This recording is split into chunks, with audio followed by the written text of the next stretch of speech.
বেদ আর বেদান্ত। বেদ মানে জ্ঞান, আর জ্ঞানের অন্তই হলো বেদান্ত। এমনি বলা হয় বেদান্ত হলো বেদের প্রাণ। তেমনি ভাবে পরম দয়াল শ্রী ঠাকুর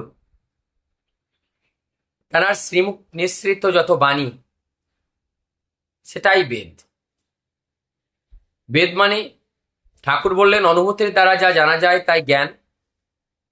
আর জ্ঞানটা যখন অখণ্ড হয়, অখণ্ড অর্থাৎ এই ত্রিভুবনে ওই জ্ঞানটা সমানভাবে অনুভব করা যায়। নিমের পাতা তিতো, তা তিতো সব জায়গায় লাগবে।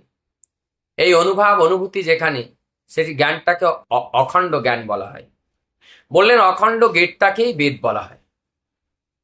আর ওই বেদান্ত, ওই বেদের থেকে নেওয়া যেটা, তাকে ওই বেদের থেকে, শ্রুতির থেকে, যেটাকে নিয়ে সম্পূর্ণভাবে প্র্যাকটিক্যাল করে তার অনুভূতির দ্বারাই যে কথাটা জানা হয়েছে বা জানানো হয়েছে, সেটাই হলো প্রাণ বলা হয়।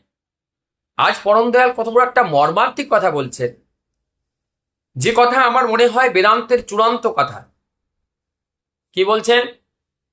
উনি বলছেন যদি একটা মড়া গুড় মধ্যে যদি রাখা হয়, তা সে মড়াটা, তার কিছু অনুভব হবে? কিছুই অনুভব হবে না, তার কিছুই যায় আসবে না, কোনো কিছুই তার অনুভব হবে না। পরম দয়াল ঠাকুর এইটাই আমাদেরকে বলতে চাইছেন, যে এই যে সংসার রূপী যে যা কিছু, এটা গুইয়ের মতো। আর এই সংসার মাঝে আমি ডুবে থেকে এই সংসারের কে আমি উপভোগ, আমি আসক্ত হয়ে করব না, আমি অনাসক্ত হয়ে একে উপভোগ করব। যেমন পদ্মের পাতা জলে থাকে, জলের পরে ভাসে, এক ফোঁটা জলও তারপরে দাঁড়ায় না। কচুর পাতা, জলের কচু জলে হয়, কিন্তু তার পাতার পরে এক ফোঁটা জলও দাঁড়ায় না।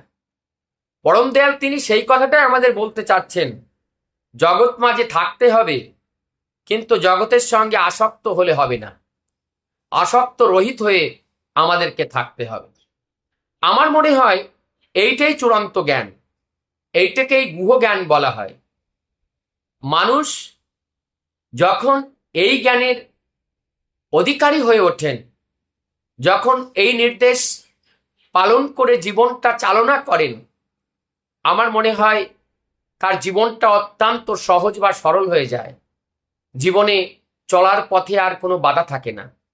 তাই আসুন, পরম দয়ালের এই কথাগুলো তিনি তো জীবন্ত করে আমাদেরকে দেখিয়েছেন। এখন আমাদের পালা, আমাদের জীবনে এটাকে নামিয়ে তিনি যেমন করে চেয়েছেন তেমনি করে চলে তার মতো, তার মনের মতো হয়ে উঠতে হবে।